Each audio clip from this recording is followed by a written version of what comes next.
저 말인가요? 내 이름은 종타쿠 오덕이죠. 우리 종대 여러분, 오늘 하루 어떠셨나요? 오늘은 인기 애니메이션 귀멸의 칼라에서 충주 시노부가 도마에게 거두어져 혈기가 되었다면 어떻게일지에 대한 가상 시나리오 일부입니다. 이 영상에는 원작의 스포일러와 개인적인 견해가 있으니 그 점 유의하시기 바랍니다. 大丈夫ですか? 그럼 시작해볼까요?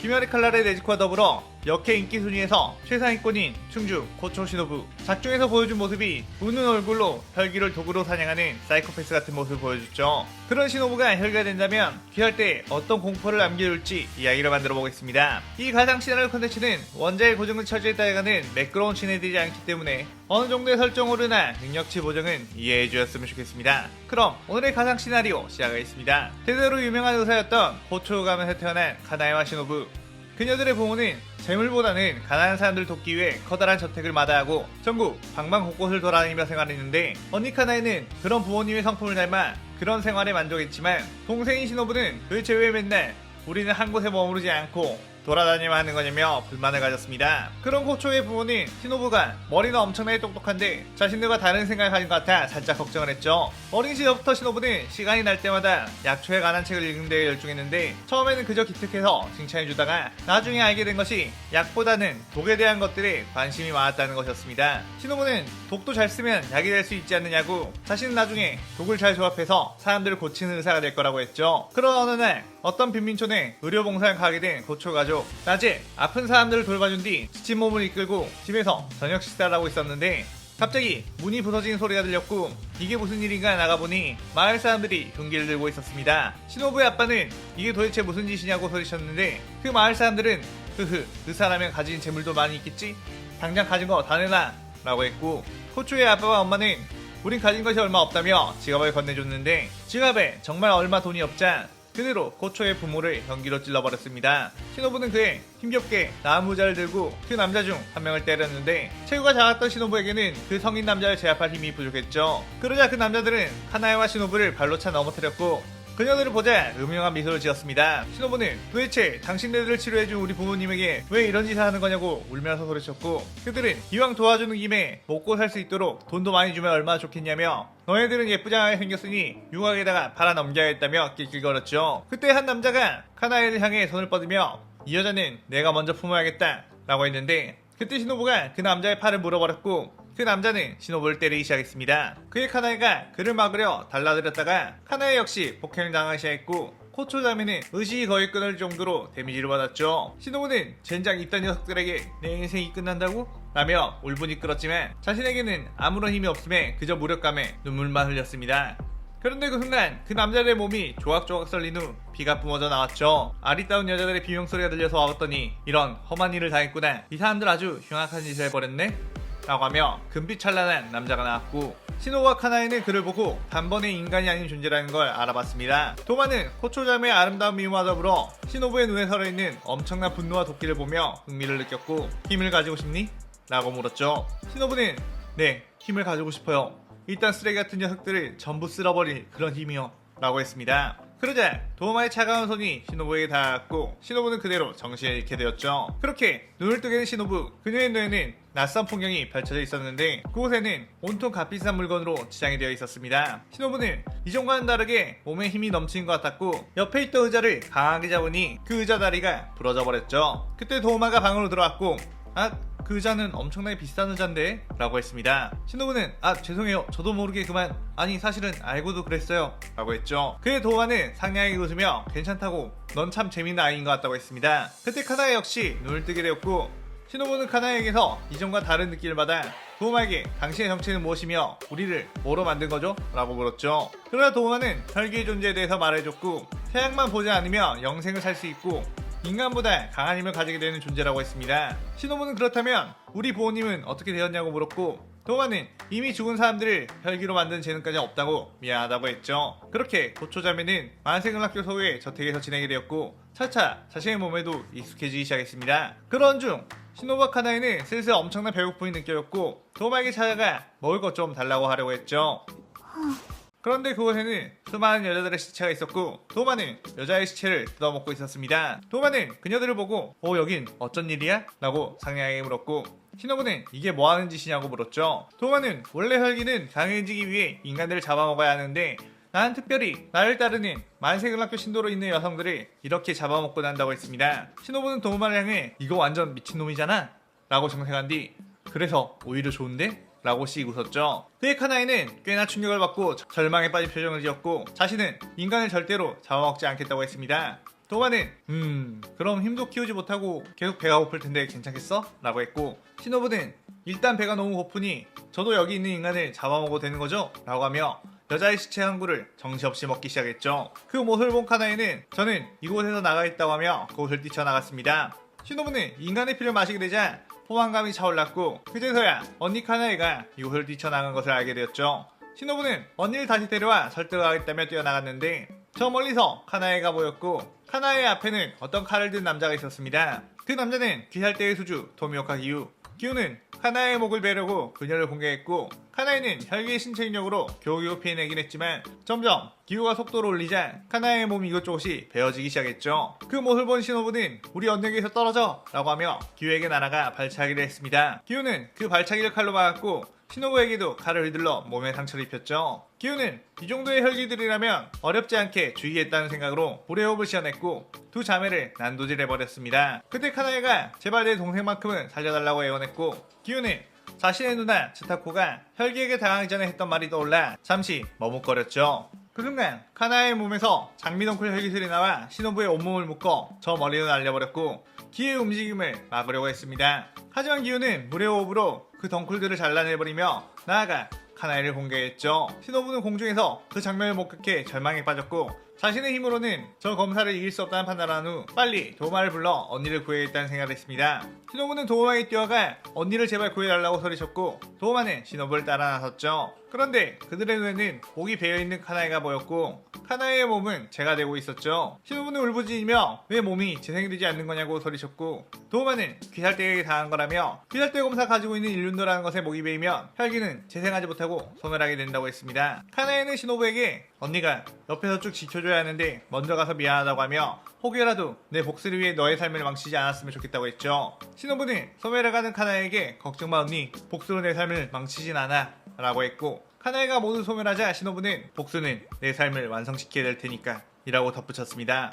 시노부는 도마에게 내게 강해지는 방법을 알려주세요. 무엇이다 하겠습니다 라고 했죠. 도마는 웃으며 이런 예쁜 아이가 부탁을 한다면 들어줄 수밖에 없잖아 라고 했고 시노부는 만세극락교의 간부로 지내게 되며 많은 인간 여자들을 포섭 살해를 하게 되었습니다. 시노부는 만세극락교의 지하실에서 인간을 더욱 고통스럽게 죽일 수 있는 방법을 연구했고 그렇게 3년이라는 시간이 지나게 되었죠. 으슥한 나타공산 귀살대원 제이치는 거미열기들을 퇴치하라는 임무를 받고 산을 서성이고 있었습니다. 제이치는 주변에서 들리는 거미열기들의 위치를 파악한 후 번개호흡으로 빠르게 그 혈기들을 대체해 나갔고 형 거미열기를 상대로 승리해 목을 베어버렸죠. 제이치는 이제 다 끝났나 싶어 돌아가려다가 하늘을 보니 천사가 내려오는 듯 누군가가 날아왔습니다. 제이치는 그 미모의 황홀함을 느꼈다가 저건 혈기라는 생각에 경계태세를 갖췄죠. 시노부는 어라? 여기 독을 쓰는 거미혈기가 있다고 해서 와봤는데 당신이 죽여버린 건가요? 라고 했습니다. 제이치는 너도 혈기이구나 라고 하며 번개호흡을 시전했고 시노부를 향해 빠른 스피드로 나아갔죠. 하지만 시노부는 사뿐하게 뛰어 제이치의 공격을 회피했고 제이치는 이 공격을 피하다니 라고 생각했습니다. 시노부는 당신 꽤나 빠른 스피드를 가지고 있네요. 그 스피드를 이용해서 도망을 치지 그랬나요? 어차피 도망쳤어도 저에게 죽었을 테지만요 라고 부드럽게 웃었죠. 제이치는 순간 시노부에게서 엄청나게 섬뜩한 기운이 느껴졌고 시노부의 이마에는 어느새 두 개의 뿔이 자라나 있었습니다. 시노부는 혈기술 독혈을 시전했고 시노부의 주변에는 보랏빛 나비들이 춤을 추며 맴돌았죠. 제이치는 저게 뭔지는 모르겠지만 위험하다 라고 생각하며 긴장했는데 시노부가 우아하게 점프를 하더니 그대로 제이치를 향해 찌르기 공격을 했고 제이치는 그 칼을 막았지만 시노부 주변에 있던 나비들이 제이치의 몸에 달라붙어버리고 말았습니다. 제이치는 그 나비를 털어내려고 했지만 그 나비들은 이미 몸에 스며들어 버렸고 순간 온몸이 마비가 되기 시작하며 불타는 듯한 고통이 느껴져 비명을 질렀죠. 시노부는 이 독은 온몸을 마비시키지만 고통은 그대로 느껴지게 하죠. 그리고 몸은 움직일 수 없지만 목소리만은 나오게 한답니다. 당신의 비명소리가 듣고 싶었거든요 라고 웃었습니다. 시노부는 고통스러워하는 제이치의 심장을 칼로 찔렀고 제이치의 피는 그 칼을 타고 시노부에게 들어갔죠. 시노부의 칼은 마치 주사기와도 같은 느낌으로 찌른 상대의 피를 자신에게 빨아들일 수 있었습니다. 시노부는 당신의 피는 꽤나 짜릿한 맛이군요. 저는 그럼 다른 귀할대 벌레들을 처리하러 가볼까요? 라고 하며 폴짝 날아올랐고 그 근처에는 여러 귀살대원이 있는 걸 확인했죠. 신호부는 그들 가운데 불석 착지했고 여러분들은 혈귀를 몇 마리나 죽이셨나요? 라고 물었습니다. 그때 뒤에서 큐브 스테이크가 뭐야 네 녀석은 뭐하니 최고도 쬐까단 게 만만한 혈기구나 널 퇴치하고 출세해야지 라고 하며 뛰어들었고 신호부는 엄청나게 빠른 스피드로 큐브 스테이크의 칼을 피한 뒤 그를 스쳐 지나갔죠. 그러자 잠시 뒤 큐브 스테이크의 몸이 좌작금이 가면서 큐브 스테이크처럼 조각조각 나버렸습니다. 신호부는 이 독은 사람의 근육을 파괴시켜 온몸이 조각조각 나게 하는 건데 굉장히 인상적인 죽음을 줄 수 있답니다 라고 웃었죠. 그때 무라타는 이 혈기는 뭐야? 라고 하며 소름이 끼쳤고 근처에 있는 귀할대원들에게 한 번에 이 혈기를 덮치자고 했습니다. 그런데 어쩐지 그 귀할대원들의 눈에는 초점이 없었고 갑자기 무라타를 향해 뛰어들며 공격을 했죠. 무라타는 이게 무슨 짓이냐고 우리 같은 편이지 않느냐고 했습니다. 그때 신호부는 그들은 제가 이곳에 내려오면서 뿌려둔 독에 당한 거예요. 그 독에는 정신착란을 일으켜 아군 적군 가릴 것 없이 죽을 때까지 공격하게 하는 효과가 있답니다 라고 했죠. 무라타는 저 혈기 완전 사이코야 라고 생각하며 도망갔는데 겨우 빠져나왔다고 생각한 순간 신호부는 무라타의 앞에 있었습니다. 신호부는 당신은 어떤 독으로 죽여드릴까요? 라고 하며 무라타에게 다가갔는데 그 순간 조돌뱅진! 이라는 기합소리가 들려오며 무언가가 신호부를 향해 뛰어왔고 이노스케가 신호부를 향해 짐승의 호흡으로 공격하자 신호부는 날아올라 그 공격을 피했습니다. 그때 무라타는 이 틈을 타 도망가야겠다며 뛰었는데 얼마 뛰지도 않았는데도 숨이 헐떡거려왔고 현기증이 나기 시작했죠. 무라타는 자신의 어깨 쪽을 보니 나비 한 마리가 붙어있었고 무라타는 순간 신호부의 미소가 떠오르며 그렇게 이 시나리오 일부가 끝이 나게 되죠. 무라타가 몸이 마비되어 그렇게 쓰러져 있을 때 이노스케가 계속해서 신호부를 향해 덤벼들었고 신호부는 이노스케의 공격을 여유롭게 피해내며 당신은 왜 멧돼지탈을 쓰고 있는 거냐며 상냥하게 물었죠. 그 이노스케는 나는 산의 왕이기 때문이다 라고 하며 고함을 질렀고 자꾸 뱀새끼처럼 요리조리 피하지 말라고 짜증을 냈습니다. 그의 신호부는 어머 당신이 무턱대고 공격을 해대니 맞을 리가 있겠나요? 라고 하며 찌르기 공격으로 이노스케의 어깨를 툭 하고 찌른 뒤 지나갔죠. 이노스케는 뭐야 벌이 쏘았나? 이거 간지러운 정도인데? 라고 했고 신호부는 어라? 지금쯤이면 충분히 독의 효과가 나올 텐데? 라고 의아했습니다. 이노스케는 독이라고? 이 몸은 산에서 자라 독에는 내성이 있다 라고 했죠. 신호부는 그런가요? 그거 참 곤란하네요 라고 웃었습니다. 이노스케는 너의 독은 내게 먹히지 않으니 너의 패배다 라고 하며 뛰어왔고 신호부는 혈기술 독효를 사용해 보랏빛 날개들을 이노스케에게 뿌렸고 이노스케는 그것들을 짐승의 호흡으로 쳐냈지만 많은 나비들이 이노스케의 몸에 달라붙어 흡수했죠. 이노스케는 독은 내게 통하지 않는다니까? 이라고 했다가 잠시 뒤 멧돼지 가면에서는 피가 흘러나왔습니다. 이노스케는 온몸이 얼어버릴 듯한 고통에 휩싸여 바닥에 주저앉았고 아까와는 다른 독? 지금껏 경험하지 못했던 독이다 라는 생각이 들었죠. 그에 신호부는 웃으면서 저는 한 가지 독만 쓸 수 있는 거 아니에요. 제 혈기술은 제 머릿속에 있는 모든 독에 새로운 조합을 만들어내 나비로 구현할 수 있답니다 라고 했습니다. 이노스케는 이 정도 독이라면 조금만 지나면 분명 견뎌낼 수 있을 거다 라고 생각하며 버텼지만 신호부는 그런 이노스케에 다가가 어머 정말 열심히시네요. 제 독을 이 정도까지 버티는 사람은 처음이니 당신은 특별히 방금 생각해낸 새로운 독도 넣어드릴게요 라고 하며 칼로 이노스케를 찔렀고 곧 이노스케는 온몸에 피가 증발하며 사망하게 되었습니다. 한편 무라타는 몸의 마비가 조금 풀려 기어서 겨우겨우 그것을 탈출하려고 했는데 그때 그림자가 들이우며 어머 아직 이것밖에 못 간 건가요? 조금 더 힘을 내시라고요. 당신은 너무나도 약해 보이니 목숨만은 살려주겠어요. 그러니 열심히 도망가세요 라고 웃었죠. 한편 귀할대원 탄지로는 하야노 루이와 치열한 싸움을 펼치고 있다가 탄지로가 어릴 적 아빠가 전서해준 히노카미 카고라를 기억해내 루이를 압박하며 루이의 목을 베는 것 같았지만 루이가 목이 베이기 전 스스로 목을 잘라냈고 탄지로는 체력이 바닥이나 쓰러지고 말았죠. 그렇게 루이는 겨우겨우 탄지로에게서 승리했고 탄지로를 거미줄로 베어 살해했습니다. 루이는 꽤나 애를 먹었다며 숨을 돌리고 있었고 탄지로의 동생 네이코를 자신의 가족으로 만들기 위해 다가갔죠. 그때 당신이 12개월의 하연오인가요? 기대했던 것보단 훨씬 약하군요 라는 소리가 들렸습니다. 루이는 누구냐? 라고 하며 그쪽을 봤는데 신호가 나무에서 펄짝 뛰어내려 루이의 발 앞에 착지했죠. 루이는 귀할 때가 아닌 같은 혈기라는 것에 살짝 안심이 되었고 감히 건방지게 무슨 소리를 한 것이냐고 했습니다. 그런데 그때 신호부의 칼이 루이를 찔렀고 루이는 이게 무슨 짓이냐며 거미줄을 휘둘렀죠. 하지만 신호부는 사뿐히 뛰어 그 거미줄을 피했고 루이를 지그시 쳐다보고 있었습니다. 그 순간 루이의 몸에서 연쇄적으로 타버린 듯한 반응이 일어났고 그 부분들이 재생이 되지 않고 붕괴했죠. 루이는 고통스러워하며 빈명을 지르자 시노부가 뛰어와 혈기에게는 이 등꽃독이 확실히 효과가 있나 보네요. 하얀급의 혈기들은 이 독으로도 충분히 죽일 수 있겠어요 라고 했습니다. 그러면서 루이에게 다시 칼을 꽂아 루이의 피를 자신에게 흡수했고, 저는 말이죠, 더욱 강해지고 싶거든요. 강해지려면 강한 인간보다는 강한 혈기를 흡수하면 더 빠르게 강해진다고 들었답니다. 그래서 지금부터 당신을 흡수하려고 해요 라고 미소를 지었죠. 루이는 이 미친 사이코는 도대체 라고 하며 괴로워했고, 그렇게 시노부는 루이를 흡수하게 되었습니다. 드디 만세극락교로 돌아가게 된 시노부. 도마는 시노부를 보고 너 뭔가 기분 좋아 보이는데 귀살대 녀석들을 많이 죽인 거냐고 물었고, 시노부는 귀살대원들도 죽이고 하이노 루이도 제가 잡아먹었답니다 라고 미소 짓자 도마는 순간 뭐? 같은 혈기를 그것도 12기호를 잡아먹었다고? 라며 정색하다가 이내 환한 미소를 짓더니 역시 나의 시노부짱은 최고야. 이왕 이렇게 된 거 정식으로 12개월이 되는 것도 좋겠는걸? 이라고 했죠. 도마는 무장에게 새로운 하연을 추천한다고 연락을 했고, 무장은 무한성으로 하연들과 시노부를 집합시켰습니다. 도마는 무장에게 시노부가 하연호의 루이를 흡수했으니 그 자리에 시노부를 올려주는 게 어떠냐고 했고, 무장은 시노부의 기운을 보고 예사롭지 않은 인상을 받았고 그 안에 있는 야망이 느껴졌죠. 그의 무자는 시노부에게 하연호의 자리를 주겠다고 했는데, 시노부는 제가 교체혈전이라는 것에 대해 들었는데 여기서 제가 하연일까지 다 이긴다면 하연일의 자리를 가져갈 수 있을까요? 라고 했습니다. 그에 다른 모든 하연들이 시노부를 보고 건방지다며 화를 냈고, 시노부는 갑자기 싸늘한 표정으로 하연 6의 혈기에게 칼을 꽂아 넣은 뒤 독을 주입했고 몸이 썩어버리게 했죠. 당신은 나보다 낮은 계급이면서 왜 화를 내는 거죠?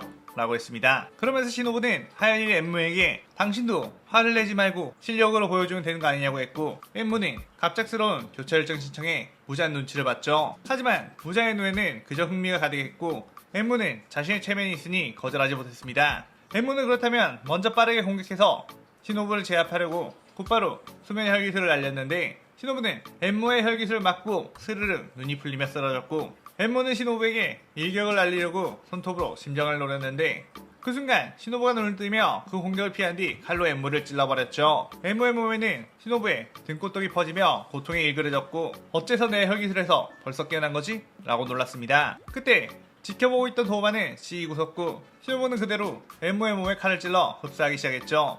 시노부는 무한성에 오기 전 도마에게 하연들의 능력, 혈기술들을 자세히 물어봤고 그에 대한 대책을 모두 가지고 온 상황. 특히 하연 일과의 싸움을 미리 예정한 상태라 잠에 들지 않게 하는 각성제를 몸에 이미 투여해 놓은 상태였습니다. 그렇게 하연 일 엠무를 이기게 된 시노부. 무자는 시노부에게 이제부터 네가 하연 일이다 라고 축하해줬는데, 시노부는 그에 만족하지 않고 어차피 지금 있는 하연들은 전부 쓸모없고 약해 빠진 녀석들인 것 같은데 제가 흡수하면 안 될까요? 라고 물었고, 그의 무자는 이 여자는 도움만 못지않은 사이코구나, 아주 재밌는 혈기가 나왔다는 생각에 그걸 허락했고 하연의 혈기들의 비명소리가 무한성에 울려 퍼지게 되었습니다. 그렇게 무한성을 나온 시노부, 엄청나게 강해진 힘에 흡족하며 길을 걷고 있었는데 그 근처가 바로 자신의 부모님이 살아다녔던 빈민촌이라는 걸 깨달아 그 마을로 들어갔죠. 시노부의 눈에는 그곳에 있는 사람들은 그저 은혜를 원수로 갚은 쓰레기들로 보였고 오늘 밤은 기분도 좋으니 이 모두를 죽여버려야겠다는 생각을 했습니다. 시노부는 혈기술 독혈을 시전해 그 마을 곳곳에 동나비를 뿌렸고 그 동나비에 중독된 마을 사람들은 고통스럽게 죽어갔죠. 그러다가 한 판잣집에서 뭔가 퍽퍽거리는 소리가 들렸는데 그곳에 가까이 가보니 이제 너에게 먹일 음식값조차 아깝다면서 내일이 되면 인연을 노예로 팔아버려야겠다고 한 여자아이를 때리는 부모가 있었습니다. 시노부가 보기엔 그 아이는 평소에도 뭘 먹지 못한 삐쩍 마른 몰골에 온몸에는 학대의 흔적이 보였죠. 시노부는 칼로 그 부모들을 찔러버렸고 엄청나게 고통스러운 독을 주입했습니다. 키울 자신이 없으면 낳지를 말았어야지. 능력도 없는 것들이 꼭 애를 낳아놓고 애 때문에 자신의 인생이 망가졌다고 애꿎은 아이 탓을 한단 말이야? 라고 했죠. 그 뒤 시노부는 그 아이를 보며 너도 앞으로 살아가는 건 지옥과도 같을 테니 내가 선물로 편안한 독을 주입해 죽여줄게 라고 했는데 그 아이는 아무런 표정의 변화 없이 그저 고개를 끄덕였습니다. 시노부는 칼을 들어 꽂으려다가 그 아이의 얼굴에서 이미 맛이 가버린 눈동자, 죽음이 앞에 왔는데도 전혀 동요하지 않음에 흥미를 느꼈고 차라리 혈기가 되어보는 것도 괜찮을 거라며 그녀를 만세극락교에 데려갔죠. 그러자 도마는 어디서 이런 깨지지한 애를 데려왔냐고 그런 애는 별로 맛도 없다고 했습니다. 그래서 시노부는 이 아이는 먹으려고 데려온 게 아닌 혈기로 만들려고 데려왔으니 이 아이를 혈기로 만들어 달라고 했고 도마는 시노부의 부탁에는 예전부터 꼼짝을 못했기에 무장의 피를 가져와 그 아이를 혈기로 만들었죠. 그렇게 시노부는 이 아이의 이름을 카나오라고 지어줬고, 카나오는 자신을 구해준 시노부에게 절대적인 충성을 하기로 마음을 먹었습니다. 카나오는 시노부가 시키는 대로 강해지기 위해 닥치는 대로 인간들을 잡아먹기 시작했고, 시노부는 카나오의 아무런 기쁨이나 슬픔, 분노도 없이 인간들을 잡아먹는 마치 살인기계 같은 모습에 섬뜩하기도 했지만, 이런 미친 존재를 자신의 손에 얻었다는 것에 꽤나 만족스러웠습니다. 한편 유각에 잠입해 혈기를 쫓고 있던 귀살대 음주우주의 탱겐, 그는 결국에 그곳에 있던 상인육 다키 유타로 남매와 맞닥뜨리게 되며 치열한 싸움을 펼치고 있었죠. 유타로는 지금까지 만난 주 중에서는 꽤 하는 녀석이라며 긴장했는데, 그 순간 뒤에서 사조 오바네가 튀어나와 유타로를 공격했고, 두 명의 주를 상대로 그들은 엄청나게 고전을 했습니다. 한참 그렇게 싸우고 있을 때 어떤 건물의 지붕 위에서 제가 좀 도와드릴까요? 상현이라 기대했는데 상현도 그리 강하지 않네요 라고 하는 소리가 들렸고, 그곳에는 하연이 시노부가 있었죠. 유타로는 이번에 새로 하연이 된 자인가? 너 따위의 도움은 필요 없다 라고 하며 계속해서 싸웠는데, 탱겐과 오바나이는 목이 베어도 죽지 않는 다키의 능력에 골머리를 썩고 있었고, 서서히 체력의 한계가 오기 시작했습니다. 그때 시노부가 어라? 저 두 분은 아무래도 하나의 혈기, 둘의 목을 동시에 베어야 할 것 같은데요? 라고 떠들었고, 오바나이와 탱겐은 그의 동시에 고개를 끄덕이며, 탱겐은 다키의 목을, 오바나이는 규타로의 목을 노려 각자의 최고 기술로 베어버렸죠. 그러자 규타로 다키는 시노부를 향해 너 무슨 짓이냐? 라고 했고, 시노부는 어머 그렇게 자신만만하시길래 두 분이서 이길 줄 알았죠? 라고 했습니다. 그 뒤 시노부는 탱겐을 보며 그런데 당신은 규타로 씨의 독에 당한 것 같은데 어떻게 그런 스피드를 낼 수 있는 거죠? 라고 물었고, 탱겐은 자신이 독에 당한 걸 어떻게 알았지? 라고 생각하며 나는 닌자 출신이라 독에는 내성이 있다 라고 했죠. 그러자 시노부는 씩 웃으며 그게 아니고 그냥 규타로 씨의 독이 약해 빠졌을 뿐이에요 라고 하며 혈기술 독혈을 시전했습니다. 오바나이는 저 나비들에게 당하면 안 돼 라고 하며 시노부의 나비들을 요리조리 피했고, 탱겐 역시 소리의 호흡으로 그것들을 날려버렸죠.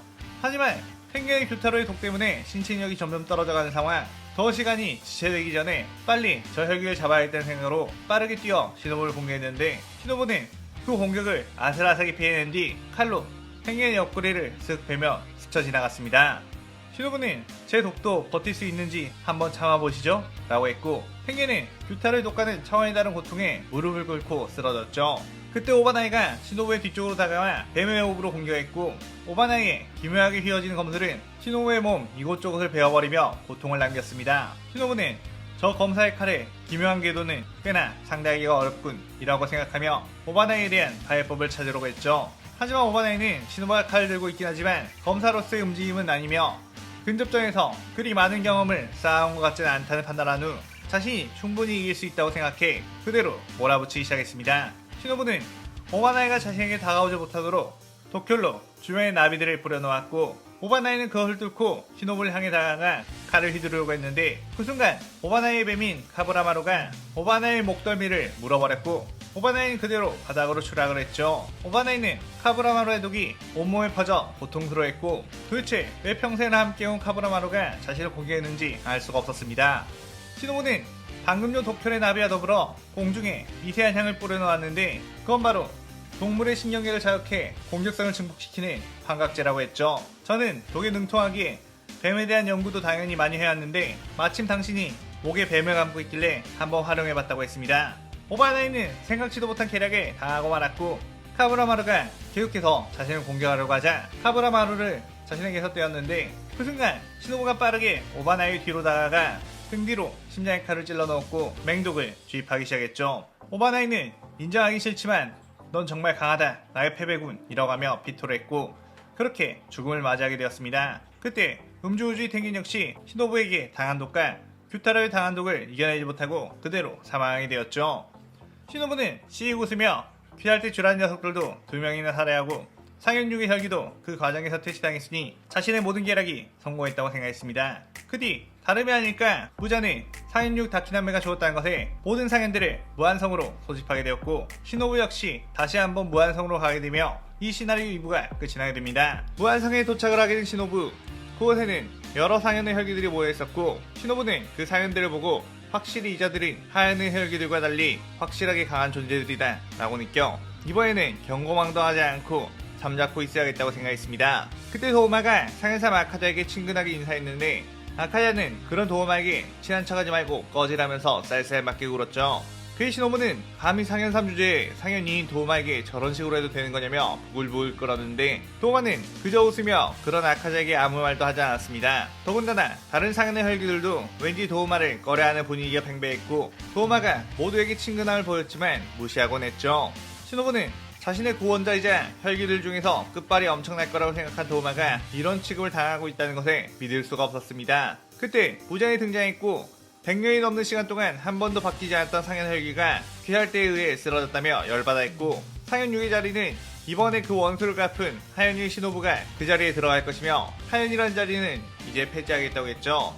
신호부는 감사하다고 인사를 했고 속마음으로는 어서 빨리 도우마를 무시하는 이 상현 녀석들을 죽여버리고 싶다고 생각했습니다. 그때 무자인이 신호부에게 저주를 발동하며 몸에 고통을 줬고 지금 이렇게 귀살대와 대립을 하고 있는 와중에 상현들끼리 권력 다툼하는 건 삼가하거라 라고 했죠. 신호부는 자신의 생각이 읽혔다는 것과 무자인에게 언제든 죽을 수도 있다는 것에 공포를 느끼며 죄송하다고 사죄를 했습니다. 그렇게 다시 만생근학교로 돌아가게 된 도우마 신호부. 신호부는 도우마에게 어째서 당신보다 낮은 계급의 다른 상현의 혈기들에게 무시를 당해도 화를 내지 않는 거냐고 했고 도우마는 굳이 그럴 필요가 있느냐고, 특히 아카자 같은 경우는 원래 상현의 자리에 있다가 나에게 패배의 자리를 뺏겨 항상 나만 보면 못 잡아먹어서 안달이라고 했죠. 신호부는 그래도 뭔가 열이 받는다고 했고 도우마님은 너무 착해서 탈이에요 라고 했습니다. 도우마는 여자들을 뜯어먹으면서 아무래도 나는 교주다 보니까 착할 수밖에 없는 것 같다고 했죠. 신호부는 그 뒤 기분 전환하기 위해 인간들이나 죽여볼까 라는 생각을 했고 그때 신호부의 눈에 들어온 것은 바로 무한열차였습니다. 전 하연이 렘무가 열차에서 사람들을 재워놓은 뒤 납치해 잡아온 걸로 재미를 쏠쏠하게 봤다고 했던 게 생각이 났고 자신도 한번 그렇게 해봐야겠다는 생각으로 무한열차에 탑승하게 되었죠. 한 번에 모든 승객들을 도구로 죽일 수도 있었겠지만 그렇게 되면 다신 열차 운행을 안 할 수도 있게 적당히 인간을 잡아먹기 위해 열차 전체에 수면양을 뿌려놓았고 승객들이 모두 잠에 들자 신호부는 돌아다니며 잡아먹을 인간을 탐색하기 시작했습니다. 그런데 그 승객 중 귀할 때 대원복을 입은 사내를 발견하게 되었고 신호부는 칼을 빼어 그 남자를 암살하려고 했죠. 하지만 그 순간 살기를 느낀 쿄지로는 눈을 번쩍 떴고 신호부의 칼을 쳐냈습니다. 신호부는 수면양을 살기만으로 깨어내다니 대단한 실력자? 주인가? 라는 생각을 했고 그대로 열차 안에서 쿄지로와 한바탕 갈부림이 시작되었죠. 쿄지로는 승객들이 싸움에 휘말릴까봐 좁은 반경의 공격만 했고 신호부는 조용히 인간을 잡아먹기는 글렀다는 생각으로 그대로 혈기술 독해를 시연해 열차를 뒤덮기 시작했습니다. 그 쿄지로가 이대로 가다가 승객 모두가 죽을 수도 있다는 생각에 화염회복을 써서 자신이 있던 열차를 잘라 탈선시켜버렸고 신호부를 밖으로 빼내는 데 성공하게 되었죠. 신호부는 저런 무식한 녀석은 뭐냐며 당황했고 쿄지로는 인간들을 무자비하게 도구로 희생시키려고 한 너를 용서할 수 없다며 신호부를 향해 돌진해왔습니다. 신호부는 쿄지로의 화염회복 공격을 칼로 막아냈지만 엄청난 파워에 밀려 멀리 날아가 나뒹굴었고 완력에서는 자신이 밀린다고 생각을 했죠. 하지만 자신이 원거리에서는 확실하게 뛰어나게 동나비로 쿄지로를 견제하며 틈을 노렸습니다. 쿄지로는 신호부의 동나비를 보고 다음에 위험하다는 생각에 화염회복으로 그 동나비들을 날려버린 데 집중했고 신호부는 그 틈을 노려 빠르게 쿄지로의 뒤쪽으로 날아올라 후방을 공격했죠. 하지만 그 순간 바람회복 검술이 신호부의 칼을 쳐냈고 신호부는 튕겨 나갔습니다. 신호부는 뭐지? 라며 그쪽을 봤는데 풍주 사내미가 있었고 역시 갑자기 잠이 들었던 게 혈기지셨구나 라고 했죠. 쿄지로와 사내미는 무한열차에서 많은 승객들이 실종 그것을 조사하러 간 귀살대원 몇 명도 사라졌기에 와본 곳이 없고 사내미는 시끄럽게 도시락을 먹방하고 있는 쿄지로를 피해 다른 칸에 있었던 것이었습니다. 신호부는 쳇 엠무 녀석이 해놓은 짓들 때문에 귀살대 주들이 냄새를 맡고 2명이나 찾아온 것이었군 이라며 열받아 했죠. 그런데 지난번 오바나이와 텐겐을 상대할 때보다도 이들은 훨씬 더 강한 느낌이었고 체력도 풀이었기에 둘을 상대하기가 꽤나 힘들었습니다. 강력한 호흡을 구사하는 쿄지로와 사네미의 맹공격에 신호부는 일단 회피하는 것에 집중했고 어차피 혈기인 내가 체력으로는 앞서기에 조금 시간을 끌면서 이들이 지치기를 기다려야겠다는 생각을 했죠. 그런데 그때 신호부는 취한 듯한 기분에 현기증이 나기 시작했고 쿄지로와 사네미가 2명씩으로 보이기 시작했습니다. 신호부는 이게 무슨 일이지? 라며 당황했는데 사네미 웃으며 팔을 들어 보였죠. 그의 팔뚝에는 피가 흐르고 있었고 내 피는 희귀혈이라 냄새를 맡게 되면 취하게 된다 라고 웃었습니다. 신호부는 아차 싶은 생각이 들었고 인간들에게 이러한 능력이 있을 줄은 생각도 하지 못했기에 대응책을 마련해오지 않은 상태였죠. 사네미와 쿄지로는 그 틈을 노려 신호부에게 뛰어와 각자의 호흡을 구사했고 신호부는 목이 베이는 것만 겨우겨우 막으며 몸 이곳저곳이 베이고 말았습니다. 신호부는 땅에 쓰러져 여전히 비틀거리는 상황, 인간들을 너무 얕봤다 라는 생각과 동시에 패배를 직감했죠. 사내미는 이곳으로 끝이다 라고 하며 뛰어들었는데 그 순간 얼음창이 날아와 사내미를 공격했고, 사내미는 몸을 틀어 그 얼음창을 받아친 후 시노부에게서 떨어졌습니다. 우리 시노부짱한테 지금 뭐하는 짓들이지? 라고 하며 도우마가 걸어나왔고, 쿄로는 그에게서 처음 느껴보는 엄청난 귀기에 흠칫 놀라다가 저건 위험하다 라는 생각에 곧바로 도우마에게 뛰어들어 화염의 날렸죠. 하지만 도우마가 철부채를 사용해 그 공격들을 전부 쳐낸 뒤 날려버렸고, 쿄로는 도우마가 부채를 휘두를 때 나온 얼음 결정들에 몸 곳곳이 베이고 말았습니다. 그때 사내미가 자신의 팔뚝의 피냄새로 도우마를 취하게 하려고 했는데 도우마가 부채질을 하자 흐르던 피가 얼어버렸고, 그 냄새는 도우마에게 닿지 않는데 했죠. 도우마는 계속해서 얼음창을 소환해 그들에게 원거리 공격을 날렸고, 사내미와 쿄조로는 그것들을 쳐내다가 도우마에게서 틈을 보여 그의 품 쪽으로 들어가 공격을 했습니다. 그런데 둘 다 공격할 때쯤 호흡이 제대로 되지 않았고 공격력이 현저히 떨어져 도우마를 베지 못했죠. 쿄조와 사내미는 이게 어떻게 된 일이지? 라며 당황했고 입에서는 피가 역류해 흘러나왔습니다. 도우마는 씩 웃으며 너희처럼 호흡을 쓰는 검사들은 나를 이길 수 없다고 했고, 그들은 도우마 주변에 냉기 열정들이 떠다니는 걸 그제서야 알게 되었죠. 도우마는 그들의 호흡이 막히자 다시 얼음창을 소환해 날렸고, 호흡 없이 그 창들을 쳐내야 했기에 얼음창이 몸 이곳저곳에 상처를 내기 시작했습니다. 그의 쿄조가 사내미에게 내가 목숨을 건 최후의 비기를 써서 저 녀석의 주변에 있는 얼음들을 박살낼 테니 네가 그때 저 녀석의 목을 베라고 했죠. 그러면서 쿄조는 화염의 오이 연옥을 씌어냈고 폐의 고통을 무릅쓰고 엄청난 투기를 끌어올렸습니다. 도우마는 호 최후의 불꽃인가요? 기대해보죠 라며 도발했고, 쿄조는 그대로 연옥으로 도우마의 얼음들을 녹여버리며 돌진해 도우마를 베어버렸죠. 하지만 도우마의 목까지는 베지 못한 상태, 이 틈을 노려 사내미가 목을 베기만 하면 되는 상황이었고, 사내미는 훌륭하다 쿄조로 라며 바람의 호흡을 사용해 도우마를 향해 뛰어들었습니다. 그 순간 저를 잊으셨나요? 라는 목소리와 함께 시노부가 빠른 속도로 사내미의 등 쪽을 찔러버렸고, 사내미는 순간 엄청나게 어지러움이 몰려오며 바닥으로 추락했죠. 그때 도우마는 자신의 몸을 벤 쿄조의 칼을 붙잡고 얼린 뒤 부러뜨려버렸고 철부채로 쿄조를 쳐내 날려버렸습니다. 쿄조의 몸은 이곳저곳이 얼어 동상이 걸렸고 무리한 호흡을 쓰느라 폐까지 괴사한 상태였죠. 사내미는 극심한 어지러움에 시노부가 여러 명으로 보였고 칼을 지팡이 삼아 겨우 서 있는 것이 한계였습니다. 시노부는 아까 당신의 피냄새를 맡고 느낀 어지러움을 구현해보려고 새로운 독을 조합해왔어요. 어떤가요? 고통스럽나요? 라며 웃었죠. 그러면서 비틀거리는 사내미에게 다가가 그래도 당신네들은 꽤나 위협적이었답니다 라며 칼로 심장을 찔렀고 그의 피를 흡수하며 사내미를 살해했습니다. 그 후 쓰러져 있는 쿄조에게 다가가 그의 심장에도 칼을 꽂아 넣었죠. 도우마는 시노부짱 다이조부 데스까? 라며 다가왔고, 시노부는 자신을 또다시 위기에서 구해준 도우마를 보며 어떤 결심을 한 듯 했습니다. 그렇게 다시 만생을 학교에 들어간 시노부와 도우마. 시노부는 저택에 있는 한 방에 어떤 혈기의 기운을 느끼고 들어가 봤는데 그곳에는 카나와와 함께 어떤 혈기 그리고 어떤 여자아이가 있었죠. 시노부는 카나와에게 이들은 뭐냐고 묻자 이 혈기는 이곳 근처에서 기살대 검사들에게 둘러싸여 죽을 뻔했는데 자신이 그 검사들을 모조리 죽이고 데리고 왔고, 이 여자는 그 검사들과 떨어져서 기살대 본부에 뭔가 전하고 있는 것으로 보여 인질로 데려왔다고 했습니다. 시노부는 어쩐지 네즈코를 보며 낯이 익다는 생각이 들었고, 아, 나타구모사에서 봤던 그 혈기인가? 라는 생각이 들었죠. 그런데 시노부는 네즈코를 자세히 보다 보니 뭔가 다른 혈기들에게서 느껴지는 느낌과는 다른 게 느껴졌고, 그녀에게서는 무장의 냄새가 나지 않았습니다. 그의 시노부는 곧바로 네즈코에 대한 실험을 하기 시작했고, 그녀의 피는 다른 혈기의 혈기술을 태워버리는 효과가 있다는 걸 알았죠. 시노부는 씩 웃었고 이 아이는 내 꿈에 아주 도움이 될 만한 아이군요 라는 생각을 했습니다. 그 뒤 시노부는 카나오가 인질로 잡아온 기살대원 아오이에게 다가가 기살대 본부에 대한 정보를 말하라고 했고, 아오이는 절대로 그럴 순 없다고 저항하자 죽진 않지만 엄청나게 고통스러운 독을 투여해 고문을 했죠. 아오이는 그에 버티지 못하고 입을 열었고 기살대 본부 위치를 발설하게 되었습니다. 도마는 그의 역시 시노부짱이라며 지금껏 그 어떤 혈기들도 해내지 못한 귀할대 본부의 위치를 알아냈다고 당장 그곳에 쳐들어가자고 했죠. 그런데 시노부는 아직 때가 아니라며 조금 기다리시라고 했습니다. 그러면서 시노부는 상현호 교코와 상현사 한텐구에게 찾아가 귀할대 위치를 알아냈는데 아무래도 당신들이 나보다 강하니 그곳에 함께 가주지 않겠냐고 했고, 그들은 이런 고급 정보를 알려줘서 고맙다며 귀할대를 괴멸 후 부장님에게 엄청난 칭찬을 받을 수 있겠다고 좋아했죠. 시노부는 지금의 상인들의 특성상 자신들은 귀할대 검사들보다 훨씬 강하다고 생각하고 있기에 상현사 마카자나 상현일 코쿠시보에게 굳이 말하지 않고 쳐들어갈 거라는 예상을 했습니다. 그래서 도우마는 그럼 그 공을 전부 걔네한테 뺏게 될 텐데 괜찮겠느냐고 물었고, 시노부는 저에게 다 생각이 있답니다 라고 여유를 부렸죠.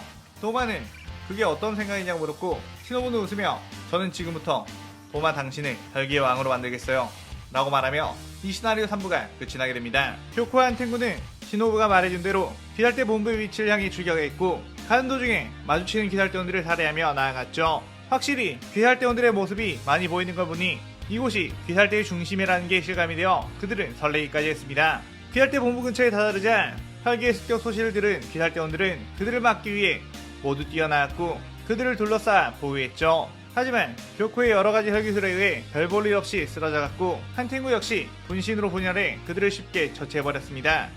일반 기살대원들은 보통 12개월의 혈기와 마주쳐본 적도 없었기에 상현의 혈기의 강함에는 아무 내용도 알 수가 없었죠. 교코 한텐구는 이거 너무 쉬운 거 아니냐고 여유를 부리고 있었는데, 그 순간 멀리서 철퇴가 날아와 한텐구 분신 하나의 몸을 박살내버렸습니다. 교코는 뭐지? 라며 당황했는데, 교코의 뒤쪽에서도 엄청나게 빠른 검사가 뛰어와 물의 호흡을 사용해 교코를 공격했죠. 교코는 순간적인 반사신경으로 치명상을 피했고 뒤로 물러서 그를 바라봤습니다. 그는 스즈토미오카 기유, 그리고 뒤쪽에는 암주 히메지와 교메이가 등장을 했죠. 한편 우부야시키 당주의 저택에서는 난리가 났는데, 저택을 호위하고 있던 기살대원들은 상현의 혈기가 이 근처에 나타났으니 어서 피신을 하라고 했습니다. 하지만 우부야시키 당주는 자신의 몸 상태로는 피신해봤자 얼마 못 가 잡힐 거라며 차라리 이곳에 있는 게 더 나은 선택이라고 했죠. 그런데 그때 기살대원들이 하나둘씩 그 자리에서 쓰러지기 시작했고, 우부야시키 당주가 자신의 자식들에게 무슨 일이냐고 묻자 쓰러진 기살대원들의 몸에 웬 나비들이 날아와 묻더니 쓰러졌다고 했습니다. 그때 어라? 기살대의 수장이라고 해서 잔뜩 기대를 했더니 이건 뭐 다 죽어가는 초라한 인간이었네요? 라고 하며 시노부가 나왔고, 우부야시키 당주는 시노부의 섬뜩한 목소리에 기이해 이미 이 주변을 지키던 기살대원들은 전부 이자에게 당했구나 라는 걸 알 수 있었죠. 그때 우부야시키 당주의 아내와 자식들이 카가야의 앞으로가 막으려 했지만 시노부는 가볍게 칼을 휘둘러 그들을 전부 쓰러뜨렸습니다. 카가야는 가족들이 눈앞에서 죽었다는 걸 알았음에도 큰 동요 없이 시노부에게 무장에게 전해라, 나를 죽인다고 해도 무잔 이 녀석의 야망은 언젠가는 끝이 날 거다 라고 말했고, 시노부는 저도 그렇게 생각해요 라고 웃으며 카가야의 몸에 칼을 꽂아 넣었죠. 카가야는 그대로 몸이 마비되어 쓰러졌고, 시노부는 이자를 데려가 제 연구실에 가둬놓으세요 라고 말하자 카나오가 슥 나오며 카가야를 들고 순식간에 사라졌습니다. 한편 교메와 기유를 상대로 꽤나 고전하고 있던 교코 한텐구, 기살대 검사들 중에서도 이 정도로 강한 이들이 있었냐며 당황했고, 특히 교메이의 강력한 파괴 호흡에 교코는 무너져 나갈 지경이 되었죠. 하지만 교메이는 한텐구의 분신들을 아무리 박살내도 한텐구가 소멸하지 않자 어떻게 이 녀석을 대체해야 할지 감을 잡지 못한 상태, 점점 체력만 떨어지고 있는 상황이었습니다. 한텐구의 본체는 그 근처 바위 틈에 숨어 있었는데, 분신들이 교메이 앞에서 힘을 제대로 쓰지 못하고 있자 짜증이 솟구쳐 두덜거리고 있었죠. 그런데 그때 어라? 생각보다 저 검사들을 상대하는데 힘든가 보죠? 라는 목소리가 들렸고, 그것을 보니 시노부가 있었습니다. 한텐구는 저 녀석을 처치해봐 라고 했고, 시노부는 제게 저 검사들을 이길 좋은 방법이 있는데 그 방법을 사용해볼까요? 라고 물었죠. 그러자 한텐구는 방법이 있다면 당연히 써야지, 그걸 굳이 묻고 있느냐고 짜증을 냈습니다. 그때 푹 하는 소리와 함께 시노부의 칼날이 한텐구의 심장을 찔렀고, 그렇다면야 저야 감사하죠 라며 한텐구를 흡수하기 시작했죠. 한텐구는 이게 무슨 짓이냐며 시노부를 막아보려고 했지만 한텐구의 힘은 이미 교메이를 상대하고 있는 분신들에게 넘겨진 상태였기에 시노부를 막을 힘이 없었고 그대로 쭉쭉 시노부에게 흡수당하게 되었습니다. 그러자 교메이와 상대하고 있던 한텐구의 분신들이 붕괴하기 시작했고, 교메이는 그저 체력이 다해 무너지는 건가? 라는 생각을 했죠. 한편 기유와 상대하고 있던 교코는 자신의 혈기술을 전부 물의 호흡으로 막아내는 기유 때문에 조바심이 나기 시작했고, 이 방어를 뚫지 못하면 결국에 교메이도 합세해 자신이 패배하는 그림이 나올 거라는 불안감이 들었습니다. 그때 다름이 아닐까 한텐구를 처치한 교메이의 절퇴가 교코의 몸을 박살내버렸고, 날아가는 교코의 상반신을 향해 목을 노리는 기유의 모습이 보였죠. 교코는 젠장 이게 끝인가? 라는 생각으로 체념한 상태. 그때 얼음의 기술이 날아와 기유의 공격과 교메이의 공격을 막아냈고, 교코는 목이 베이지 않고 몸이 바닥으로 나뒹굴었습니다. 교코의 눈앞에는 상인이 도우마가 웃으며 등장했고, 교코는 이제 살았다, 도우마라면 실력만큼 꽤나 강하니까 저 녀석들을 죽일 수 있을 거야 라고 생각했죠. 교코는 그의 사기를 충전해 다시 몸을 재생하려고 했는데, 그 순간 시노부가 다가와 칼로 교코의 심장을 찔렀고 교코를 흡수하기 시작했습니다.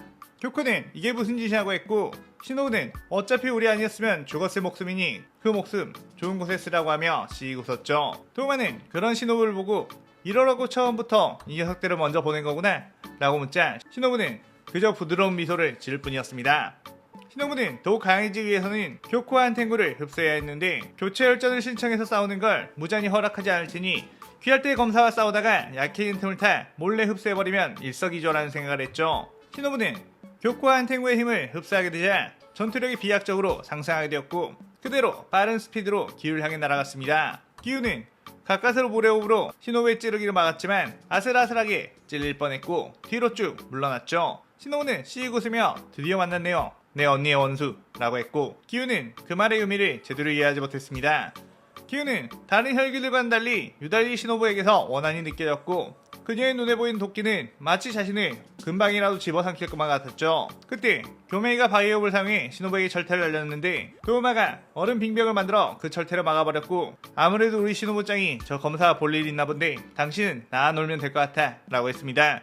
교메이는 시노부의 강한 원념이 느껴져 본능적으로 기우를 구해야 한다는 생각이 들었지만 어쩔 수 없이 도우마부터 처치해야겠다며 도우마에게 뛰어들었고, 도우마는 얼음 헬기술로 맞받아치며 교메이를 압박했죠. 교메이 바이오업은 원거리와 근거리 공격 전부 다 가능했고, 좀 더 파괴력이 강한 건 원거리에서 사용하는 철퇴였기에 도우마의 얼음 헬기술을 철퇴로 박살냈고, 도우마는 확실히 교메이가 자신이 상대할 껄끄러운 상대라고 느꼈습니다. 그러다가 교메이는 강력한 한 방으로 도우마의 얼음을 뚫어낸 뒤 몸을 박살내버렸고, 상윤이의 혈기치고는 생각보다 수월하게 퇴치할 수 있겠다는 생각하며 도우마의 목을 잘라내기 위해 다른 손에 있는 도끼를 휘둘렀죠. 하지만 그 순간 도우마는 부채로 그 도끼를 막았고, 그에게서 멀리 벗어나며 박살난 몸을 다시 재생했습니다. 교메이는 다시 같은 전술을 사용하기 위해 바이오업을 시도했는데 순간 폐에 통증이 왔고 입에서는 피가 주르 흘렀죠. 그 순간 도우마의 얼음창들이 쏟아지며 교메이의 몸 곳곳을 찔렀고, 교메이가 황급히 회피하며 철퇴를 빙빙 돌려 그 창들을 막아냈습니다. 그때 도우마가 교메이에게 뛰어와 교메이 후방을 노렸는데, 교메이는 눈이 안 보이는 대신 다른 감각이 발달해 뒤에서 오는 공격도 읽어낼 수 있었고, 그 공격을 피한 뒤 도끼로 도우마의 목을 베어버렸죠. 하지만 분명 목을 베었다고 생각했는데 목을 벤 느낌이 아니었고, 교메이가 벤 도우마의 목과 몸은 쨍하고 깨지며 파편으로 날아가 교메이의 온몸을 찔러버렸습니다. 방금 교메이가 벤 것은 바로 도우마의 얼음 분신.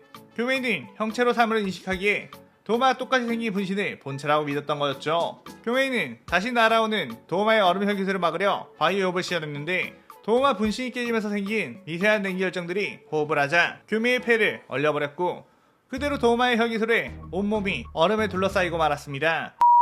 한편 시노부는 혈기술 독혈을 시연해 무수한 동나비를 기우에게 날렸고, 기우는 잔잔한 물결을 시연해 그 공격들을 막아냈죠. 하지만 막는 것에도 한계가 있었고, 이미 지칠 대로 지친 기우는 이어서 날아오는 시노부의 찌르기 공격에 왼쪽 팔을 들키고 말았습니다. 기우는 순간적으로 자신의 팔에 독이 퍼짐을 느끼자 곧바로 자신의 팔을 칼로 절단해버렸고, 그 부분을 묶어 독이 퍼지는 것을 막았죠. 시노부는 그 모습에 자신의 팔을 과감하게 베어버리다니 꽤나 인성적이라고 했습니다. 그러자 기우는 무표정한 얼굴로 아무 대답도 하지 않았고, 시노부는 당신은 왜 아무 말도 하지 않느냐고 답답해했죠. 기우는 묵묵하게 딱히 할 말이 없으니까 이라고 했습니다. 그러자 시노부는 피식 실소가 나왔고, 당신은 인간 시절에 만났더라면 참 재밌었을 것 같다고, 다음 생이 있다면 그때 원수가 아닌 연인으로 만나자며 그대로 빠른 속도로 뛰어가 기우를 공격했고, 기우는 한 팔로 물에 호흡을 시연해 시노부와 부딪혔지만 시노부의 목에 반 정도밖에 베어내지 못한 채 시노부의 칼에 심장을 뚫렸죠. 시노부는 씩 웃으며 당신의 심장은 제가 가져가겠습니다 라고 하며 기우의 피를 흡수하기 시작했습니다. 그렇게 시노부와 도우마에 의해 귀살대의 근간이 뿌리 뽑혀 사실상 괴멸 상태가 되었고, 무자는 무한성에서 그 소식을 듣고 아주 기뻐하며 큰 공로를 세운 모든 상현들을 무한성으로 부르려고 했죠. 그런데 어째선지 그들에게서 들어오는 정보가 하나도 없었고, 한탱과 교코는 퇴치당한 것 같은 느낌이 들었습니다.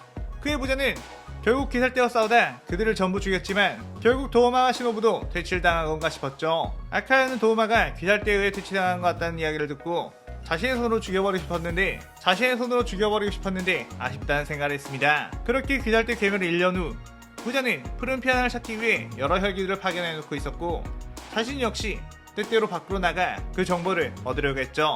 하지만 부자는 길 가다 어떤 기묘한 느낌의 혈기를 만났고, 그 혈기 역시 부자를 보고 뭔가 경계태세를 갖췄습니다. 부자는 그 혈기에게 감히 누가 앞이라고 당장 무릎을 꿇어라 라고 명령했고, 그 혈기는 왜 내가 무릎을 꿇어야 하느냐며 열받아 했고 무자를 향해 손톱을 세우며 덤벼들었죠. 그의 무자는 그대로 촉수안을 꺼내 그 혈기를 박살내버렸고 어떻게 이 녀석은 내 저주가 통하지 않고 나를 공격할 수 있는 거지? 라며 당황했습니다. 뭔가 이상한 기분이 든 무자는 자신 휘하에 있는 혈기들에게 여러 가지를 알아내게 되었는데 요 근래 혈기끼리 공격해 자왕홍 사건이 많이 발생했다고 했죠.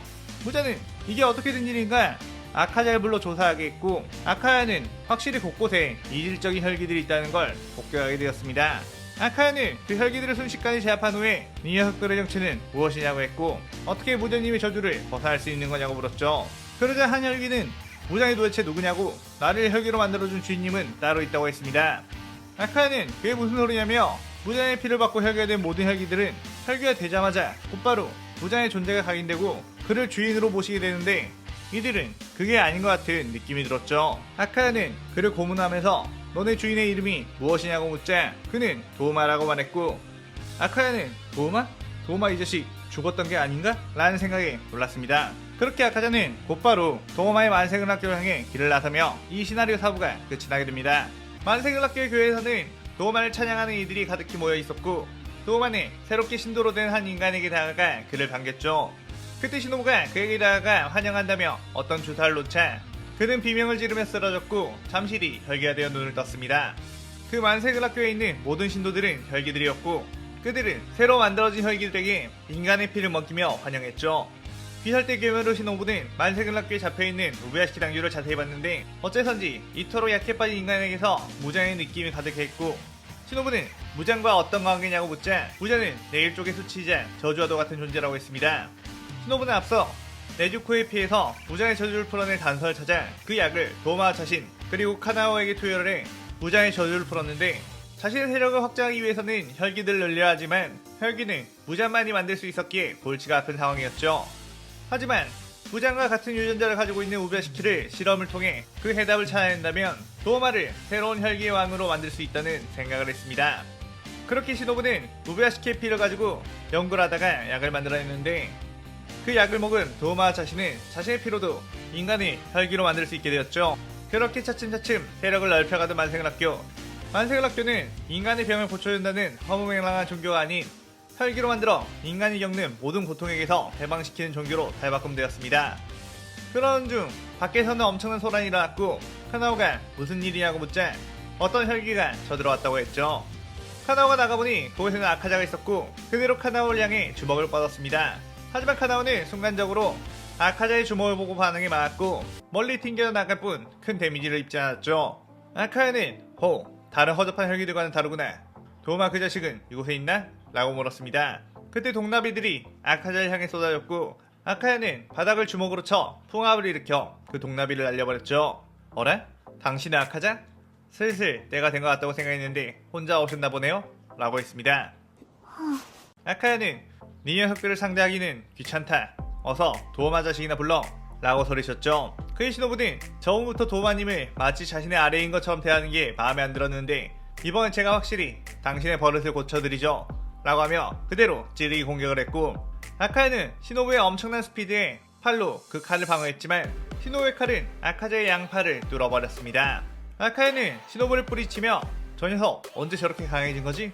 라는 생각을 했는데 그 순간 아카자의 양팔에 등꽃동이 퍼져가며 썩어왔고 아카야는 자신의 양팔을 뜯어버린 후 다시 재생했죠. 시노부는 도우마님의 말로는 당신은 지금껏 최소한의 인간만 잡아먹으며 수련을 통해 강해지고 있다고 하던데 오늘 그 한계가 확실히 드러나겠네요. 라고 했습니다. 아카야는 시노부의 여유로운 표정에 너 도대체 인간을 얼마나 잡아먹은 거냐? 라고 이를 뿌듯 깔았고 시노부는 그렇게 많이 잡아먹지는 않았어요. 단지 귀할 때의 강한 주들과 여러 혈기들을 잡아먹었을 뿐 그 편이 꽤나 혈기가 좋더라고요. 라고 하며 웃었죠. 아카야는 확실히 시노부의 귀가 예전의 도우마보다도 훨씬 높은 상태라는 걸 느낀 후 전력을 다해야겠다며 파괴할 아침을 시전했고 시노부의 투기를 늘기 시작했습니다. 시노부는 그의 혈기술 독혈을 시전해 주변을 나비들로 채웠고 그대로 아카자와 부딪혔죠. 아카야는 시노부의 근처에만 다가가도 피부가 썩어 들어갔고 멀리서 원거리 공격만 하려고 했는데도 시노부는 빠른 몸놀림으로 자꾸만 아카자의 몸쪽을 파고들었습니다. 아카야는 시노부의 공격을 나침으로 피하긴 했지만 직접적인 공격을 맞지 않아도 시노부 주변의 동나벨 때문에 지속적으로 데미지를 받게 되었죠. 아카야는 시노부의 독에 의해 썩어가는 피부를 재생하는데 자신도 모르게 엄청난 체력을 뺏기며 점점 지쳐가기 시작했습니다. 심지어 자신 정도의 재생력이라면 금방 독에 내성이 생겨야 할 텐데 시노부는 매번 다른 새로운 독을 조합해 뿌려댔기 때문에 적응할 수도 없었죠. 점점 싸움이 길어지자 아카자의 신체력이 떨어져 파괴살 아침이 해제되게 되었고 시노부의 무자비한 공격에 몸이 꿰뚫려 버렸습니다. 아카자의 몸은 더 이상 재생이 되지 않을 정도로 지친 상태. 아카야는 괴로워하며 무릎을 꿇고 말았고 그때 도우마가 쓱 나오며 역시 시노부짱 아카자 공까지 이겨버릴 줄이야. 역시 대단해 라고 했죠. 시노부는 아카자에게 당신의 근성은 그래도 꽤나 봐줄만하니 무장을 배신하고 도우마님에게 무릎을 꿇고 용서를 구한다면 받아주겠다고 했습니다. 그러자 아카자는 크하하 웃으면서 저런 머저리를 왕으로 세우라는 너도 정말 멍청하구나. 넌 결코 무자님을 이길 수 없을 것이다 라고 했고 시노부는 그 말에 씩 웃으며 아카자의 심장에 칼을 꽂아 넣었고 네가 배신하지 않는다고 해도 네 힘을 흡수해 무자는 없으면 그만이지 라고 하며 아카자를 흡수해버렸죠. 시노부는 그 뒤 이제 아카자를 처치했으니 무자는 그 사실을 알게 될 것이고 우리와 싸우기 위해 병력을 모을 테니 곧바로 무한성으로 쳐들어가야 한다고 했습니다. 도우마는 무장과 코쿠시보를 우리가 이길 수 있을까? 라며 살짝 걱정을 했지만 시노부는 다이조브 데스 라고 하며 그동안 모은 모든 병력을 이끌고 무자를 향해 출격을 했죠. 한편 무한성에 있던 나키메는 갑작스럽게 자신의 무한성 보안이 뚫리며 수백 명의 혈기들이 들어오자 당황했고 무자는 이게 어떻게 된 일이냐고 화를 냈습니다. 시노부는 예전 상현 소집이 되었을 시점에 자신이 개발한 특수한 약품을 무한성 곳곳에 발라놓았고 그 위치를 알아 언제든지 출입할 수 있었죠. 무자는 나키메에게 어서 혈기들을 이곳으로 불러들이라고 명령했고 나키메는 비파 연주를 하며 자신의 편인 혈기를 무한성으로 소환하려고 했습니다. 그런데 그 순간 나피메의 비파가 반으로 갈라졌고 그것을 보니 카나오가 섬뜩한 미소로 서 있었죠. 카나오는 가차없이 나키메를 갈갈이 베어버리기 시작했고 그녀의 칼끝에는 혈기들을 붕괴시키는 독이 발라져 있었기에 나키메는 그대로 몸이 썩어들어가 소멸되기 시작했습니다. 그에 무한성은 무너지기 시작했고 모두가 밖으로 나오게 되었죠. 무자는 부들대며 혈기들에게 포위당했는데 그 순간 달의 후배 검술이 날아와 수많은 혈기들을 베어버렸고 상현일 코쿠시보가 등장했습니다. 카나오는 그대로 뛰어가 코쿠시보에게 덤볐는데 코쿠시보는 여유롭게 카나오의 칼을 막은 뒤 반격해 온몸을 베어버렸고 카나오가 겨우 몸을 재생한 뒤 식은땀을 흘렸죠. 그의 시노부가 코쿠시보에 뛰어들어 맞섰고 코쿠시보는 작년까지만 해도 상현 6이었던 그녀가 이 정도까지 강해진 것에 놀랐습니다. 코쿠시보는 달의 호흡을 시연해 수많은 착력들을 날렸고 시노부는 독혈로 그 착륙들을 막아보려고 했죠. 그렇게 두 기술이 부딪히자 엄청난 폭풍이 일어나며 주변이 먼지로 뿌옇게 되었는데 그 순간 먼지 속에서 코쿠시보가 튀어나와 시노부를 베어버렸고 시노부는 뒤로 쭉 밀려났습니다. 시노부는 주변에 독을 뿌리며 아카자를 상대할 때처럼 코쿠시보에게도 같은 전략을 짰는데 그녀가 코쿠시보에게 가까이 할 때마다 교묘하게 시노부의 독공격을 피하며 거리 조절을 했고 마치 시노부의 검술을 읽어버리는 듯한 모습을 보였죠. 그에 반면에 코쿠시보의 검술을 잊지 못하는 시노부는 참격에 계속해서 몸이 베이며 체력이 떨어지기 시작했습니다. 한편 도우마는 무장과 치열하게 싸우고 있었는데 도우마의 여러가지 어른 혈기들이 무장에게 데미를 입혀도 혈기끼리의 싸움이라 금방 재생해버렸고 무장의 체력은 그 어떤 혈기보다도 압도적이었기에 그냥 맞으면서 싸우는 무식한 방식으로도 도우마를 압박할 수 있었죠. 도우마는 역시나 긴 세월 동안 살아왔던 태초의 혈기라서 그런지 도무지 이길 방법이 떠오르지 않았고 사실 시노부가 하자고 해서 한 거지 자신은 딱히 혈기왕이 되고 싶지 않았었습니다. 한편 시노부는 생각보다 코쿠시보와 무장이 강하자 살짝 초조함이 생기기 시작했는데 코쿠시보가 멀리서 거대한 참격을 날리자 그것을 막고 저 멀리로 튕겨 나가버렸죠. 먼지 속에서 시노부는 몸을 일으키며 새로운 전략을 모색하고 있었는데 카나오가 자신의 옆으로 다가갔고 저에게는 저자의 검술이 전부 보이긴 하지만 신체 능력이 따라주지 않아 피할 수가 없다며 저자를 이기려면 시노부님께서 저를 흡수하셔서 제 능력을 가지셔야 한다고 했습니다. 시노부는 그게 무슨 말이냐고 너를 잃을 수는 없다고 했지만 자신의 머릿속에서는 지금 이 상태로는 이길 수 없다는 걸 알았기에 갈등이 되었죠. 카나오는 자신은 어차피 시노부님을 위해 살아가는 몸 당신에게 목숨을 건졌으니 도움이 되고 싶다며 자신은 어서 흡수하라고 했습니다. 그의 시노부는 꼭 이기겠다며 눈물을 머금고 카나오를 자신에게 흡수하기 시작했죠. 저 멀리서 코쿠시보가 여유를 부리며 저벅저벅 걸어오다가 내비치는 세계에 비친 시노부의 모습이 뭔가 달라지고 있음을 느끼고 황급히 뛰어가 그녀를 향해 칼을 휘둘렀습니다. 하지만 어느새 시노부는 코쿠시보의 뒤쪽에 있었고 그대로 코쿠시보의 등을 찔러버렸죠. 코쿠시보는 순식간에 달라진 시노부의 기운에 당황하며 물러섰지만 이미 자신의 몸에 퍼진 독에 고통을 느꼈습니다. 시노부는 자신이 미숙해서 카나오를 희생시켜버렸다는 생각에 엄청난 분노가 들끓었고 그 분노는 도구를 발사한데요. 주변을 뒤덮어버렸죠. 아까보다 훨씬 큰 범위로 퍼져가는 시노부에도 코쿠시보는 달의 호흡으로 그 독들을 날려버리려고 했는데 호흡을 하는 동안 시노부의 독이 코쿠시보의 폐를 타고 들어갔고 폐가 전부 타버리며 호흡이 제대로 나오지 않았습니다. 시노부는 다행히 당신은 호흡을 쓰는 검사라 나랑 비슷한 레벨이 되니 제 능력과 상성이 안 좋군요 라고 하며 웃었고 코쿠시보가 재생할 틈을 주지 않고 그대로 코쿠시보 주변을 맴돌며 코쿠시보 온몸을 독으로 태워버리기 시작했죠. 호흡을 하려고 할 때마다 들이켜진 독에 코쿠시보는 호흡을 하지 못했고 시노부의 분노의 찌르기 공격은 코쿠시보의 몸에 붕괴를 앞당겼습니다. 그 시노부는 도마를 도우려 곧바로 무장에게 뛰어들었고 무장의 촉수들을 독으로 전부 태워버리며 공격했는데 무장은 도마 시노부 두 명을 상대함에 있어서도 압도적인 재생력을 보여줬고 그 재생력은 시노부의 독이 무장의 몸속까지 완벽하게 들어갈 수 없게 했죠. 시노부는 무장에게 치명상을 입히려면 칼로 급소를 찔러 독을 주입해야 된다는 생각에 무턱대고 무장에게 접근했다가 무장의 촉수가 시노부의 칼을 튕겨냈고 시노부의 칼은 부러지고 말았습니다. 시노부는 아카자 코쿠시보와 싸우며 야케인 칼날에 대한 생각을 깊이 하지 못했던 것이었죠.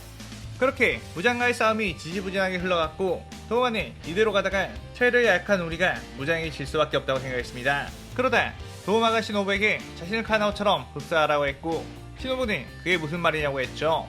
도마는 지금껏 너를 지켜보며 느낀 것이 너야말로 자신보다 훨씬 더 왕에 어울릴만하다며 너에게 흡수되어 너의 꿈을 이룰 수 있다면 난 그것만으로도 족하다고 했습니다.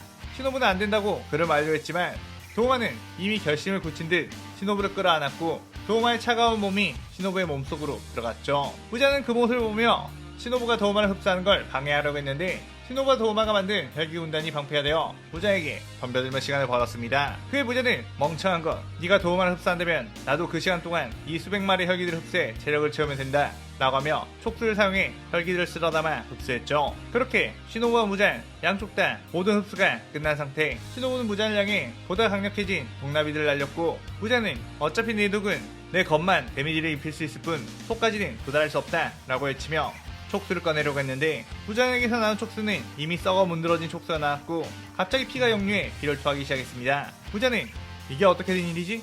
라고 생각했는데 시노부가 씩 웃으며 멍청하긴 내가 왜 이 많은 혈기들을 여기로 데려왔을 거라고 생각하나? 내가 데려온 수백 마리의 혈기들은 내가 네 녀석을 죽이기 위해 만들어놓은 살아있는 독이었다 라고 했죠. 시노부는 그동안 혈기들을 만들 때 무장진영의 혈기들이 흡수하면 자멸하게끔 독을 몸속에 저장해 놓았는데 부자의 그 수백 마리의 혈기들을 몸속으로 한꺼번에 흡수하자 그 독들이 부자에게 퍼져 도저히 회복할 수 없도록 내부부터 전부 썩어나게 되었습니다.